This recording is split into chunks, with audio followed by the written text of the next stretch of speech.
부활주의를 맞이해서 부활하신 주님이 오늘 여러분의 삶의 가정에 함께 하시기를 주의 이름으로 축원합니다. 이 아침 전 세계 교회들은 예수 다시 사셨다, 예수님 살았으니까 우리도 죽음의 권세를 이기고 살게 되었다 찬양하고 고백하고 선포하는 날입니다. 주일은 안식일이 아니라 죽음을 이기신 예수님 부활 승리의 날입니다. 그래서 우리들에게 있어서 매 주일 예배는 작은 부활주일 예배입니다. 우리 모두 예수님 때문에 죽었다가 살아난 사람들이기 때문입니다. 예수님 부활하셨기 때문에 죽음의 영향력, 권세를 이기고 매주일 다시 살아나고 또 살아나서 하나님께 예배드리는 겁니다. 오늘 말씀에서 예수님 부활은 빈 무덤의 중요성이 있습니다. 무덤이 비었다. 당연히 죽은 사람이 있어야 되는 줄 알았던 그 무덤이 비어 있었다. 죽음을 가두어둬야 할 무덤이 열렸다. 그 무덤에 예수님이 계시지 않는다는 증거입니다. 왜? 예수님이 살아나셨기 때문입니다. 부활하신 주님은 내가 살았으니 너희도 살리라 하셨어요. 여기에 중요한 선언이 5절 후반부와 6절 전반부의 말씀입니다. 어찌하여 산 자를 죽은 자 가운데서 찾느냐? 여기 계시지 않고 살아나셨느니라 그랬어요. 그러니까 부활하신 주님과 함께 무덤으로 나왔으니까 이제는 우리도 무덤의 영향력에서 벗어나야 한다는 겁니다. 근데 때로는 삶의 현실이 무덤 속보다 치열하고 힘들 수 있어요. 그래서 사람들은 무덤으로 자꾸 들어가려고 그럴 때가 있어요. 차라리 거기가 편해요. 그것만이 아니라 어떤 때 사람들은 아픔과 슬픔 있는 사람들을 무덤 속에 자꾸 가두어두려고 하는 못된 심성들이 있어요. 거기가 너 있을 곳이다 밀어넣는 거예요. 너는 거기 있어야 된다. 여러분, 우리가 예수 믿는 사람들 부활주의를 과감하게 거부해야 돼요. 아니다, 나는 부활하신 주님과 함께 무덤을 나왔다 담대하게 외치고 그렇게 살아야 돼요. 남들이 아무리 우리를 무덤에 집어넣으라고 해도 거부해야 돼요. 세상에 못된 사람들 많죠. 교회에도 못된 사람들 많아요. 어떤 교인이 저에게 이런 말을 합니다. 목사님, 저 여자는요 울고 다녀도 시원찮은 여자인데 왜 웃고 다니는지 모르겠어요. 그래요. 목사님, 저 사람은 고개 숙이고 다녀야 하는 거 아니에요? 그래요. 다른 말 아닙니다. 인생 불행한 일 있으면 교회 와서도 불행한 모습으로 살기를 바라는 못된 마음이에요.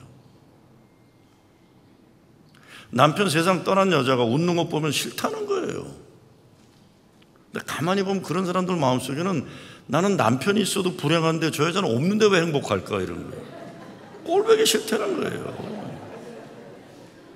가진 것 없는 사람, 좋은 학교 안 나온 사람이 당당하게 찬양하면서 행복한 모습 보기 싫다는 거예요. 왜? 나는 가진 게 많고 아는 게 많아도 행복하지 않은데 돈도 없는 사람이 왜 이렇게 행복하냐 이런 겁니다. 꼴보기 싫다는 거예요. 못난 자식 가진 부모들은 교회 와서 고개 들고 살지 말라는 거예요. 왜? 내 자식 잘났는데도 재미없는데 왜 못난 자식 가진 부모들이 교회 와서 이렇게 행복하냐는 거예요. 그래야 속이 시원하다는 겁니다. 사람을 무덤으로 몰아넣으려는 못된 심성이에요.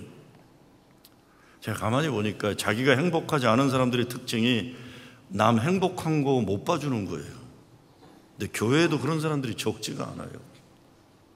과감하게 거부해야 됩니다.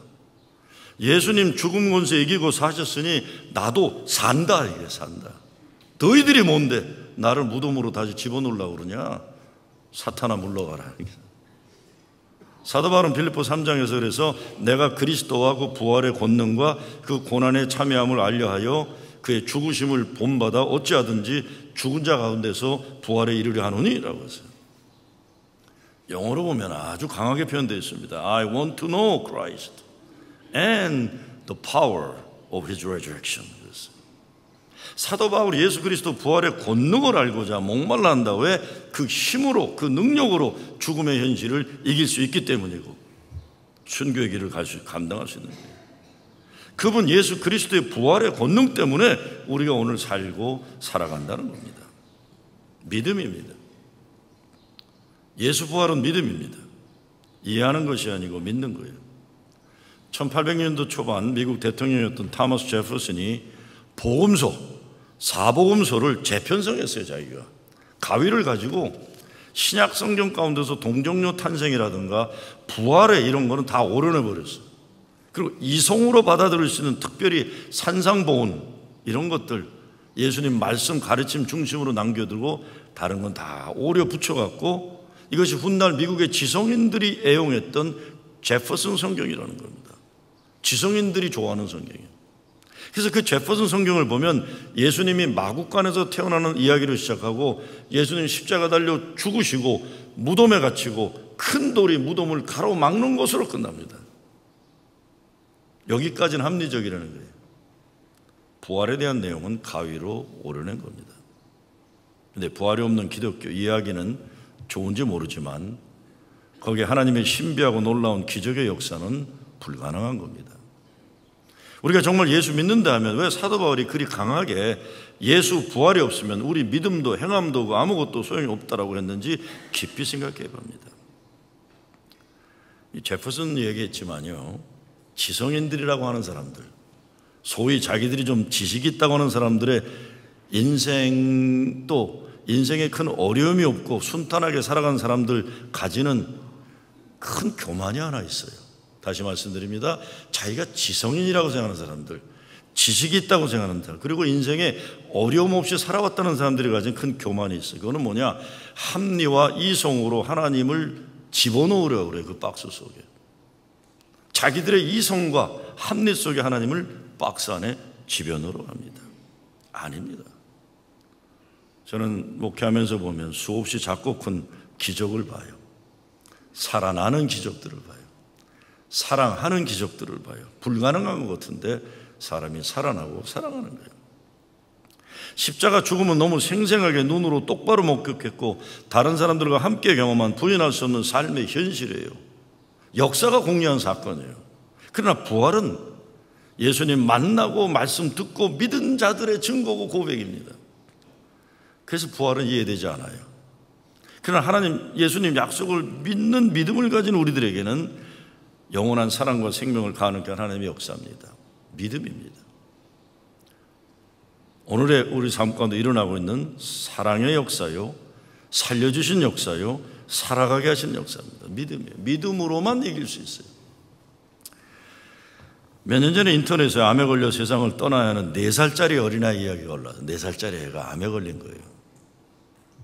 세상을 떠나야 하는 시간이 가까이 오니까 이 아이가 엄마와 더 가까이 있고 싶어요.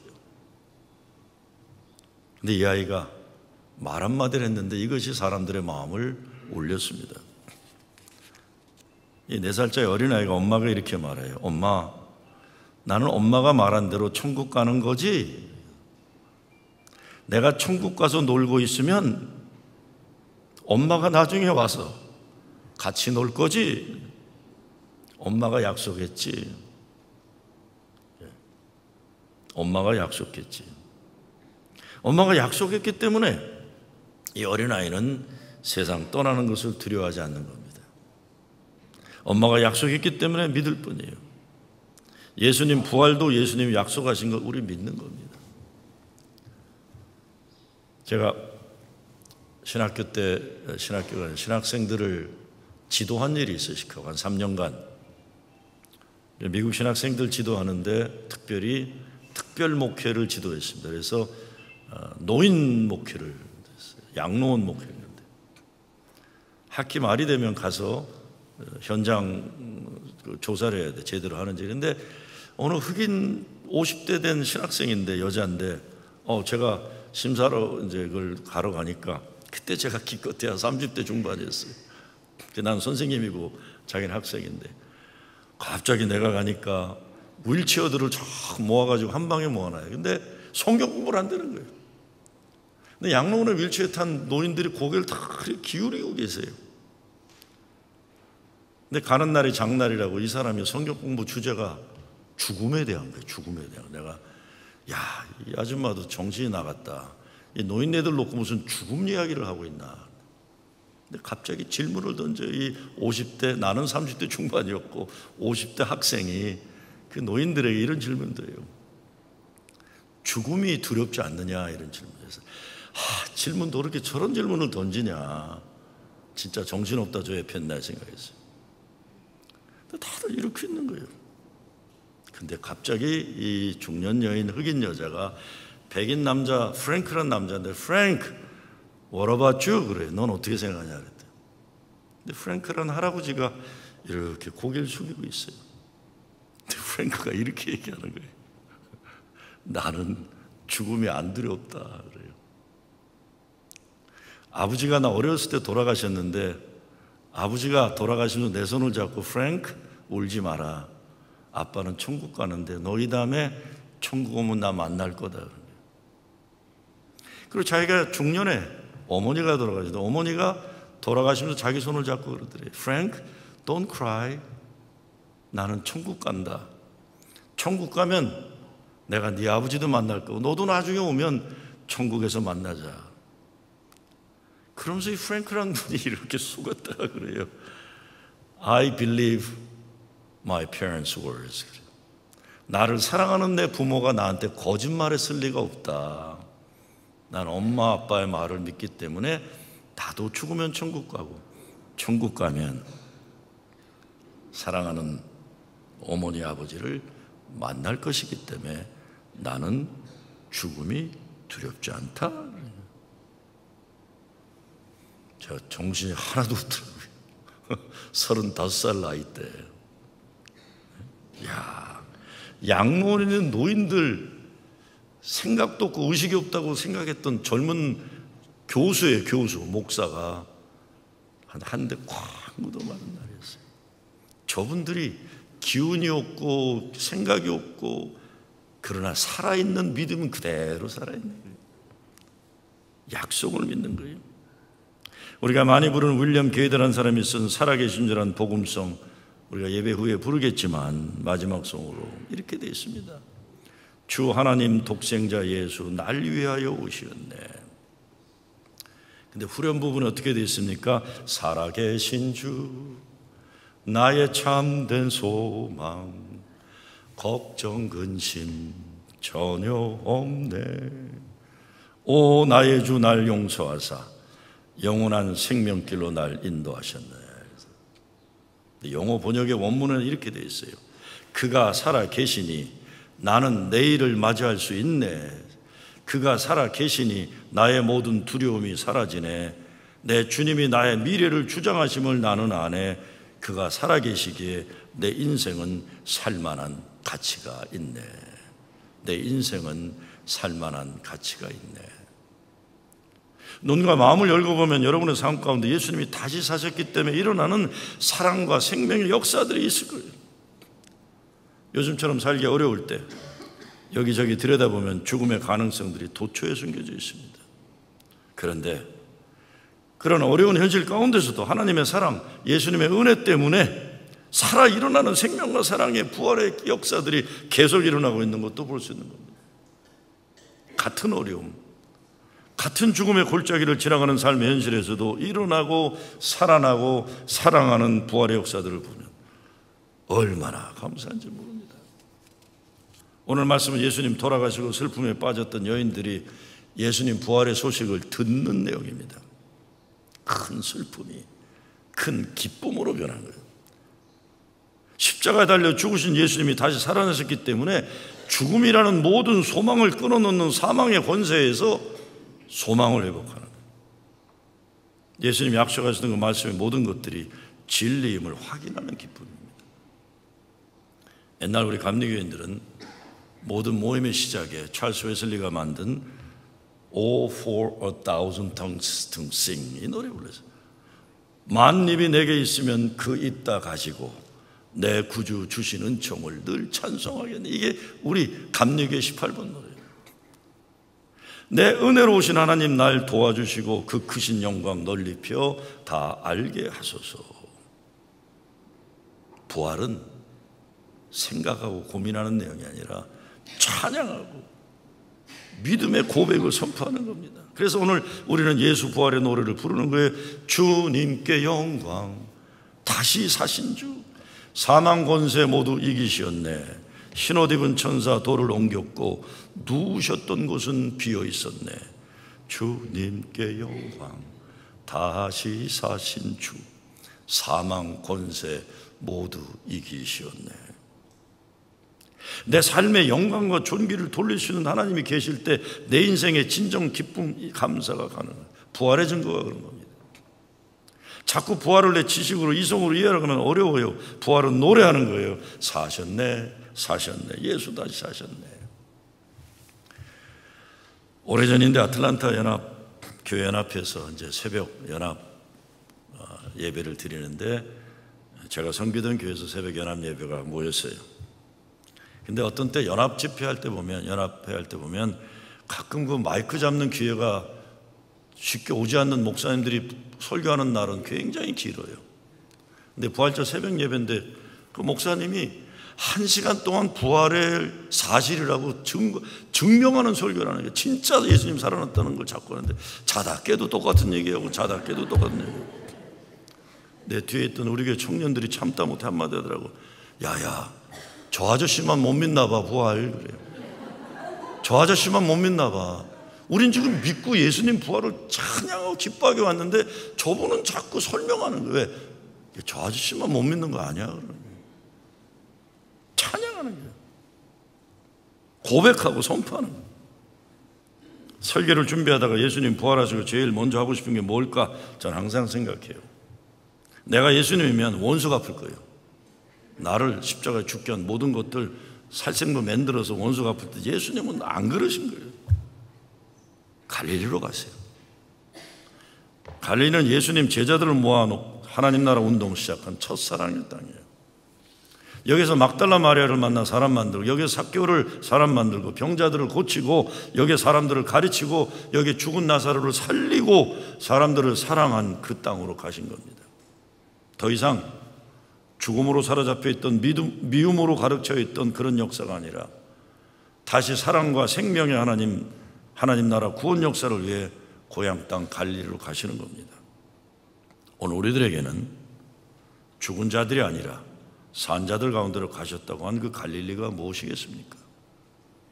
다시 사랑하고 살리는 일을 위해 집으로 돌아가는 겁니다. 다시 사랑과 생명으로 새 역사를 시작하기 위해 집으로 돌아가서 미움이 아니라 사랑을 회복하는 것, 절망이 아니라 소망을, 죽음의 노예가 아니라 영원한 생명을 회복하는 거예요. 죽은 자들에서 예수님을 찾는 게 아니라 산 자들 가운데서 찾는 겁니다.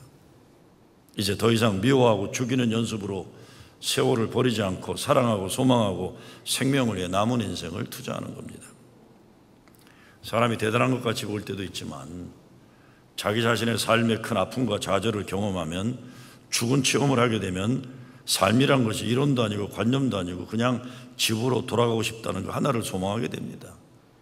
집으로 돌아가서 부모님 다시 만나고 자녀들을 다시 만나고 아내와 남편을 다시 만나고 교회에 다시 가서 믿음의 친구들 식구들 다시 만나서 사랑하고 귀하게 여기며 살고 싶은 그것을 소원하는 겁니다.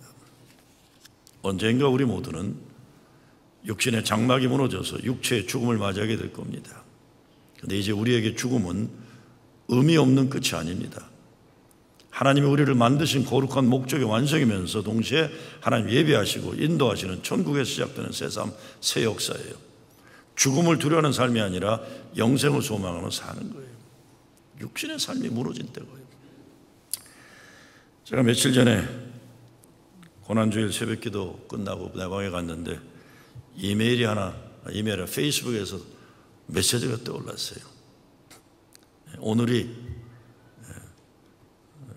제 친구 목사 생일이라고 그러면서 그 친구 목사 생일을 축하하는 메시지를 보내라고 페이스북에 떴어요. 그런데 그 친구 목사는 세상을 떠난 목사예요. 세상을 떠났어요. 아이고, 친구 목사 세상 떠난 3년 전에 하나님 부름 받았는데 페이스북은 그게 인포메이션이 없으니까 저에게 생일 축하하는 메시지 보내라. 제가 마음이 착잡하고 또 사실은 제가 지난 몇 달간 건강에 대한 좀 걱정되는 게 있어갖고 마음이 무거운 상황이었어요. 한국에서 진단받은 게 아직 보고는 오지 않은 상황이었어요. 그래서 그냥 멜랑꼴레해져가지고 갑자기 우리 아들놈한테 메시지를 보냈어요. 아들아, 혹시라도 아빠에게 무슨 일이 일어나면 이런 거를 알고 있어라. 엄마한테 말하지 말아라. 그래서 혹시 일어나면 너만 알고 있어라. 그리고 혹시 무슨 일이 일어나면 그때 엄마한테 이런 걸 얘기해 줘라. 그래서 그때 우리 아들은 바쁜지 오케이 그러고 아무 말도 안 하는 거예요. 이거 아들이라고 믿고 심각한 얘기를 했는데 우리 아들은 오케이 하고 끝이에요. 그리고 이제 봄이 되니까 제 방에 있는 작년에 그 바자회 때 산 화초들을 좀 분가시킨다 그러나 이걸 이제 이렇게 잘라갖고 이제 옮겨놓고 있었는데 한국에서 제 건강 그 테스트를 보고서를 받은 후배가 카트가 형 뭐해? 그래서 야 호서가 오늘 아침에 이런 일이 있었고 우리 아들한테 그렇게 했고 지금 나는 화분을 분재하고 있다 그랬더니 갑자기 얘가 카톡을 전화로 왔어요. 형 왜 갑자기 안 하던 짓 해? 얘가 불안해가지고요.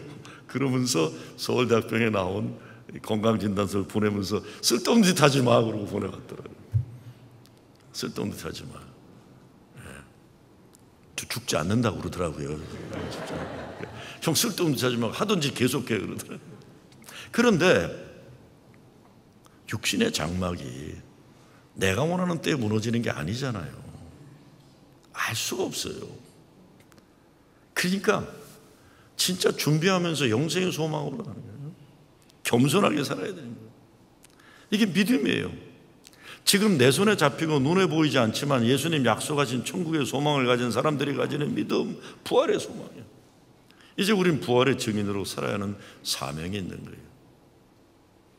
아까 얘기한 우리 친구 목사가 제가 처음에 2015년에 왔을 때 여기를 왔어요. 와가지고는 만나자 그래서 같이 만나서 저한테 깔깔대고 웃으면서 야, 김 목사 아틀란타에서 그렇게 잘난 체하고서 뉴욕 와더니 여기 와서 이 모양 이 꼴로 고생하고 있냐 그래요.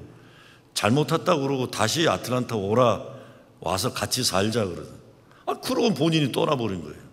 제가 얼마나 그 때문에 가슴이 아팠는지 몰라요. 그런 일이에요. 그런 게 현실이에요. 부활의 증인이 되기에 우리 먼저 그래서 두려움부터 해방돼야 돼요. 저는 죽음이 앞에 있기 때문에 죽음을 두려워하지 말아야 되는 겁니다. 특별히 죽음에 대한 두려움에서 자유하는 거예요. 미국에서 가장 장수한 코미디언인 조지 본스가 이런 말을 해요. 우리 인생의 가장 정확한 확률은 한 사람 중 한 사람은 꼭 죽는다는 것이다. 정확한 확률이에요. 한 사람 중 하나는 죽어요. 그리고 그가 쓴 책에서 이런 말을 해요. Stay away from funerals, especially yours. 가능한 장례식을 멀리해라. 특별히 네 장례식을 멀리해라 그랬어요. 그리고 신문 부고란을 보다가 그날 당신의 이름이 없으면 가서 아침을 잘 먹어라. 그리고 부고란을 어느 날 보다가 당신 이름이 부고란에 있으면 그래도 가서 아침 먹어라. 빈속으로 천당 갈 수 없지 않느냐 이렇게 썼어요. 웃어 넘기는 거예요. 아둥바둥 몸부림치지 않는 거예요. 하나님 감사합니다. 행복했습니다. 이제 생명이 마치면 하나님께로 가니 하나님 기다립니다. 그날을 기다립니다. 인생을 살아가는데 이런 자유함을 가지고 두려움이 아니라 기쁘게 살아가는 말입니다. 부활의 증인은 죽음의 두려움에 빠지는 것이 아니라 삶의 감격과 감사를 증거하며 사는 사람. 긍정적으로 성격의 천성의 낙천제례가 아니라 죽음을 이기신 부활하신 주님을 믿기 때문에 죽음의 상황에서도 생명을 긍정하는 거예요. 부활의 증인은 패배와 실패에서도 재기하는 믿음으로 살아요. 이것이 예수님이 제자들을 특별히 베드로를 찾아오신 거예요. 내가 나를 사랑하느냐? 내가 나를 사랑하느냐? 이건 다른 게 아니라 베드로야 포기하지 마라. 다시 일어나야 한다. 넌 할 일이 있다. 쓰러져도 다시 일어나라. 다시 일어날 수 있다. 포기하지 마라. 내가 너를 사랑한다는 거예요. 우리가 매일매일의 삶에서 성령의 인도하심으로 살아가는 가운데 부활하신 주님을 만납니다. 성령의 인도하심을 받으려면 우리의 마음이 열려 있어야 돼요. 믿음으로 열려 있어요. 세상을 바라보는 우리들의 눈과 마음이 죽음이 중심이 아니라 생명이 중심이 되는 거예요. 좌절과 패배가 중심이 아니라 소망과 승리가 중심이 되어 세상을 보는 거예요. 그가 여기 계시지 않고 예수님을 가두어 놓았던 무덤이 비었다. 부활을 믿으려면 무덤이 비었다는 걸 믿어. 더 이상 무덤에 주님이 계시지 않다. 우리들이 더 이상 무덤에 갇혀 살지 말아야 한다는 겁니다. 하나님의 사랑받은 자녀답게 자긍심과 믿음의 용기로 미워하고 두려워하는 삶이 아니라 사랑하고 소망하는 것, 무덤에서 두려움에 쌓여있는 것이 아니라 생명의 감사함과 사랑의 감격으로 사는 거예요. 우리들 삶 여러 모습으로 무덤과 같은 현실이 있어요. 무덤에서 나와야 하는데 큰 돌이 앞에 놓여 있어갖고 어쩌지 못하는 거예요. 근데 예수님 무덤이 열렸어요. 그리고 그 부활하신 예수님 우리의 무덤의 돌도 활짝 열어주시는 거예요. 내가 살았으니 너도 산다. 많은 사람들에게 무덤은 현실입니다. 많은 가정들 여러 모습으로 어려움 당하고 망가지고 깨지는 것 보면 정말 사탄막이라는 놈들이 역사가 살아있다는 걸 실감하게 돼요. 어떤 때는 사탄이라는 놈이 알코올 중독이나 마약 중독이나 인터넷 게임 중독이나 이런 중독의 문제로 우리 가정에 침투해서 우리 가정을 무덤으로 만들어버려요. 어떤 경우 사탄마귀는 하나님의 자녀들로 하여금 자기 자신을 사랑하지 못하게 만드는 형태로 나타나기도 합니다. 그래서 하나님 사랑과 은혜의 세계로 나오지 못하고 자기 비하와 열등을 싣고 미움과 증오라는 감옥과 무덤에 가두어두는 겁니다.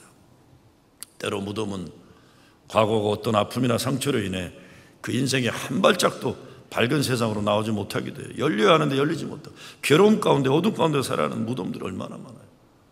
그 무덤에 익숙한 사람들은 사람을 살리고 사랑하고 생각과 마음을 가지기 어려운 거예요.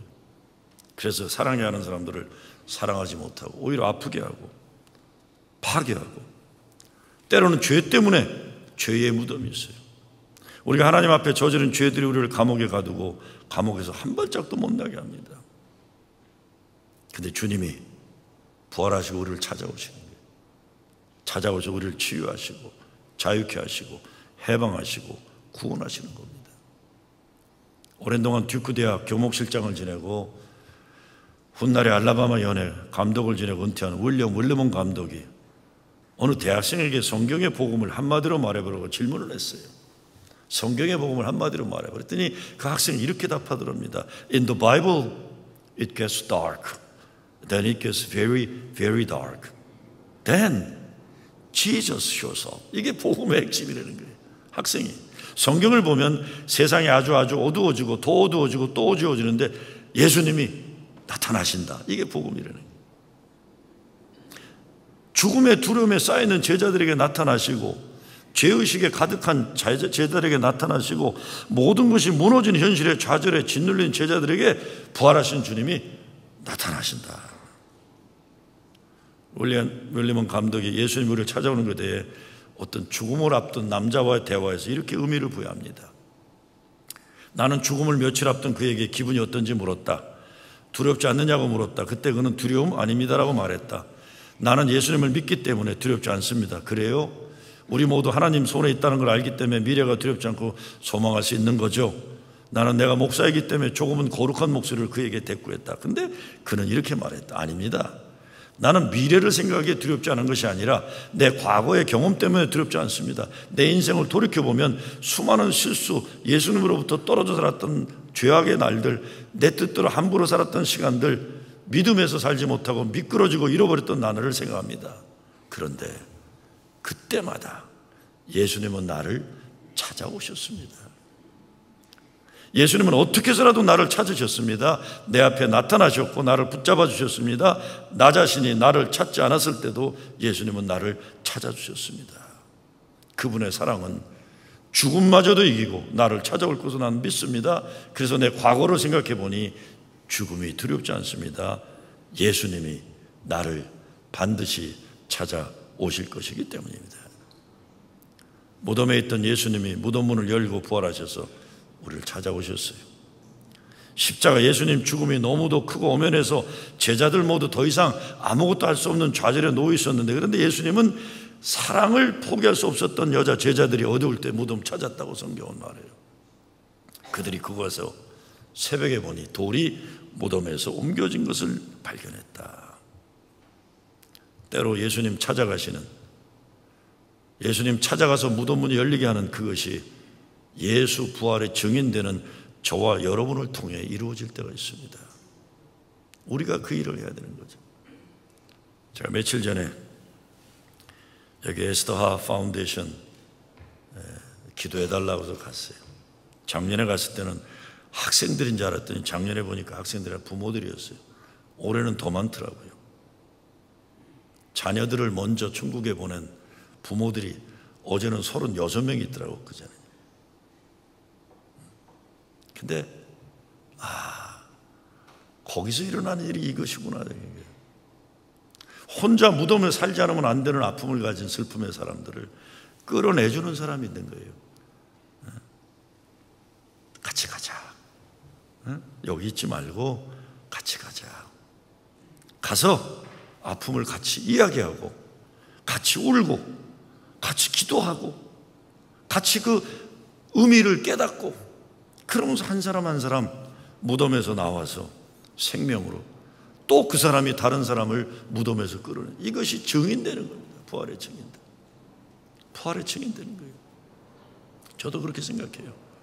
왜 하나님이 나한테 그런 아픔과 슬픔을 주셨을까? 계속 깨닫는 게 있다니까. 다른 사람을 무덤에서 끌어낼 수 쓸모있게 하시려고 그러셨구나. 없으면 얼마나 좋았겠어요, 그런 일이. 그러나 어떻게 해요?